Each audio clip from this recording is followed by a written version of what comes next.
नाहरगढ़ के जंगलों में गायब हुए दो भाई राहुल और आशीष में से अभी तक राहुल का कोई सुराग नहीं मिला है। वहीं गुरुवार को आशीष का अंतिम संस्कार कर दिया गया, लेकिन राहुल को ढूंढने में पुलिस अब तक विफल रही है। गुरुवार को हेलीकॉप्टर से सर्च अभियान चलाया गया।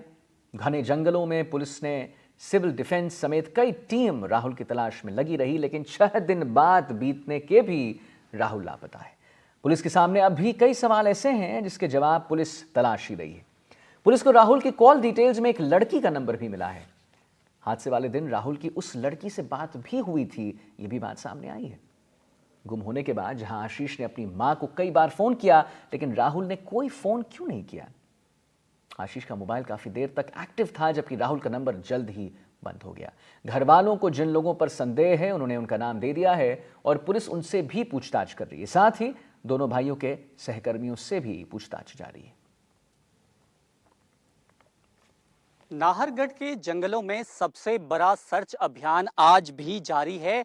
शुक्रवार के दिन जब यह अभियान चल रहा है तो दो भाइयों के गुम हुए कुल 6 दिन हो चुके हैं, जिनमें से एक भाई की लाश मिल चुकी है, लेकिन एक भाई का अभी तक पता नहीं चल पाया है। और यहाँ पर अलग अलग टीमें जो हैं वो इस बात की जांच में जुटी हैं कि आखिर राहुल और आशीष के साथ जो दोनों यहाँ पर आए थे, चरण मंदिर घूमने आए थे, ऐसा क्या हुआ कि फिर एक भाई की तो लाश मिली है और दूसरे भाई राहुल अभी तक लापता हैं। और इसको लेकर के पुलिस ने अब एसआईटी का भी गठन किया है। एसआईटी भी अलग अलग एंगल से जांच कर रही है, लेकिन फिलहाल ये देखिए कि यहाँ पर कई सारे पुलिसकर्मी हैं और उसके साथ साथ सिविल डिफेंस की टीम काफी अंदर है और बाकी और टीमें हैं जो कि इस बात की जांच में जुटी हैं, लगातार इस बात की कोशिश में जुटी हैं कि आखिर ऐसा क्या हुआ था। हमारे साथ भट्टा बस्ती थाना के सर कैलाश विश्नोई सर हैं। सर, अब तक क्या कुछ सर्च अभियान चला है? आप लोगों को कोई सुराग मिल पाया है? कुछ चीजें मिली हैं आप लोगों को? कोई चीज लीड कर रही है आप लोगों की जांच को?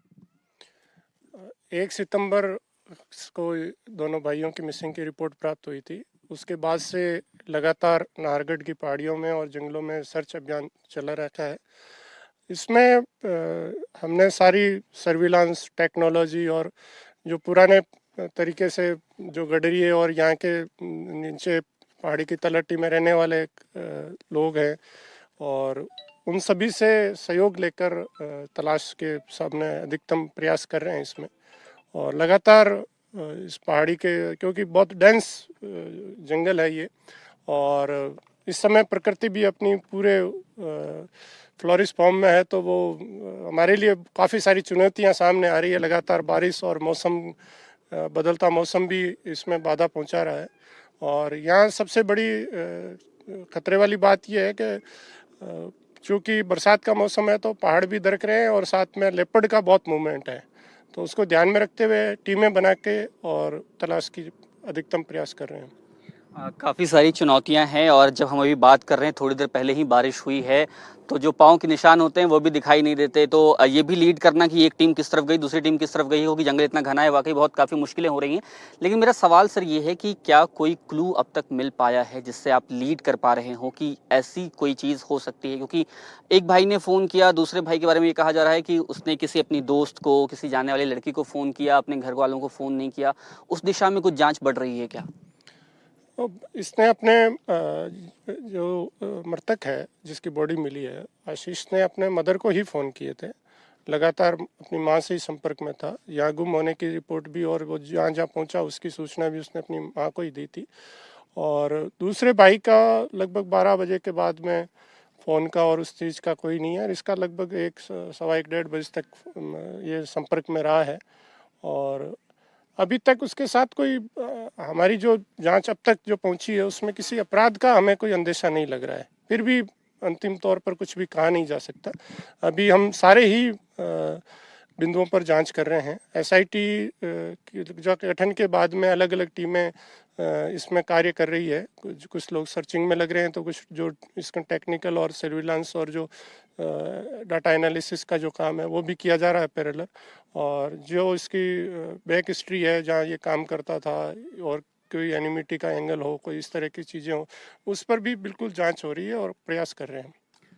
तो अभी आपने बताया प्रारंभिक जांच में ऐसा लग रहा है कि उसके साथ कोई अपराध हुआ हो, ऐसा प्रारंभिक जांच में नहीं लग रहा है। हालांकि अभी क्योंकि जांच आगे बढ़ेगी तो चीजें साफ होंगी। बिल्कुल, ये इसमें पोस्टमार्टम रिपोर्ट और अब तक की जांच से क्योंकि घटना को लेकर और घटना की सूचना के तुरंत बाद ही सर्च ऑपरेशन शुरू हो गया था। और उस समय भी उसके मोहल्ले के लोगों ने और इस तरह बटा बस्ती, शास्त्री नगर दोनों थानों की टीमों ने मिलकर हमने सामने से सर्च अभियान शुरू किया था। और रात को उस समय लगभग 1-1:30 बजे तक हमने सर्च की थी। फिर वही मौसम ख़राब होने की वजह से हमें रात के समय सर्च अभियान रोकना पड़ा, क्योंकि उसी में एक जवान का पैर स्लिप हो गया और हमें यूँ लगा कि भाई हम किसी और को भी खो सकते हैं। तो उस वजह से लगातार रात में यहाँ बहुत मुश्किल आई, लेकिन सुबह फिर हमने जैसे ही सर्च अभियान शुरू किया और वो उसकी डेड बॉडी मिल गई थी। तो और दूसरा, जहाँ से सिंगल पॉइंट एंट्री है यहाँ जो आने के लिए नाहरगढ़ में है, वहाँ बाकायदे CCTV कैमरे लगे हुए हैं, गार्ड वगैरह रहते हैं और जो लोगों का मूवमेंट है वो ट्रैक हो सकता है कि इस पहाड़ी पर कौन लोग आए क्या है। तो ज़्यादा संभावना यही है कि उनके साथ में या तो कहीं कोई किसी दुर्घटना का शिकार हुए हों या किसी पैर स्लिप हो गया हो, रास्ता भटक गए हों, क्योंकि लेपर्ड का बहुत मूवमेंट है। लेपर्ड भी मतलब ऐसा जानवर है, बहुत लीथल है जो बहुत छुप के और घात लगा के और अपना शिकार करता है। और जब हम टीम में होते हैं तब भी उसका मूवमेंट मतलब रहता है। करीब 3-4 बार हमारा लेपर्ड से अब तक सामना हो चुका है। हाँ, इस जांच में लगातार हर टीम को कहीं ना कहीं लेपर्ड दिख रहा है और सारी संभावनाएं हैं जब तक मिल नहीं जाती। जरा घर वालों ने कुछ संदिग्ध लोगों की नामों की सूची वगैरह दी है आप लोगों को? वो जांच कर रहे हैं, हम उस बिंदु पर जांच की जा रही है। वो जो उन्होंने जो अपने जिसमें वार्ता हुई थी उस पोस्टमार्टम से पूर्व में सारे उन्होंने अपने बातें रखी और हमारे उच्च अधिकारियों ने उन बातों को कर ही जांच के लिए SIT का गठन किया गया। मेडिकल बोर्ड से उसका पोस्टमार्टम कराया गया उसी के लिए कि भाई हमारे को जांच में आगे उससे पोस्टमार्टम रिपोर्ट के आधार पर हमें आगे जांच में सहायता मिले। तो परिजनों ने भी अच्छा सहयोग करते हुए हमारे को इस जांच में पूरा सहयोग किया है अब तक। तो उम्मीद है हम जल्दी उसको जो राहुल है उसको ढूंढ के ला सकेंगे। और पहाड़ी क्योंकि डेंस जंगल है तो थोड़ा तकलीफ जरूर आ रही है ढूंढने में, काफ़ी कठिनाइयाँ हैं। ये तस्वीरें मैं दिखाना चाहूंगा। देखिए ये रास्ता इस तरह से अंदर होता हुआ जाता है और काफी दूर तक ये सर्च अभियान जो है चल रहा है और काफी सारी मुश्किलें जो है वो यहाँ पर जो जवान हैं, जो सिविल डिफेंस के लोग हैं, पुलिस की टीमें हैं, सबको हो रही हैं।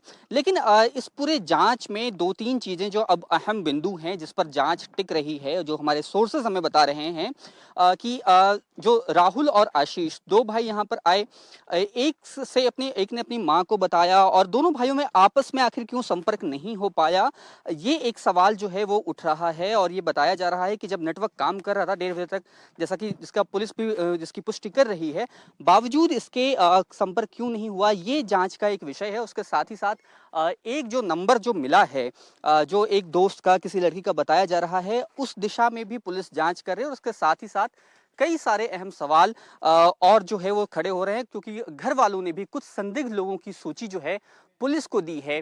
और जहां पर दोनों काम करते थे उनके सहकर्मियों के साथ भी पूछताछ हो रही है। और अब सोर्सेस ये बता रहे हैं कि पुलिस को कुछ ठोस जो है संकेत मिले हैं। हालांकि ये कहना अभी बहुत जल्दबाजी होगी कि उन संकेतों के आधार पर पुलिस अंतिम लक्ष्य तक पहुंच जाएगी, लेकिन कुछ ठोस संकेत मिले हैं जिसके आधार पे अब ये जो जांच है वो एक नई दिशा की ओर मुड़ सकती है, ऐसा पुलिस के सोर्सेस बता रहे हैं। बहरहाल छठे दिन भी ये सर्च ऑपरेशन जो है वो जारी है। पुलिस की टीमें, सिविल डिफेंस की टीम, SDRF की टीम, तमाम टीमें जो हैं इस बात को जानने में जुटी हैं कि आखिर उस दिन क्या हुआ था राहुल के साथ, आशीष के साथ। राहुल अभी तक कहां है, ये तमाम सवाल हैं और उन तमाम सवालों के जवाब जानने के लिए हम भी यहां पर आए थे। और ये तस्वीरें आपने NDTV के माध्यम से देखी हैं। इस मामले में और भी जो कुछ अपडेट होगा आप तक पहुंचाएंगे। फिलहाल के लिए कैमरा सहयोगी जसराज के साथ सोमू आनंद, NDTV।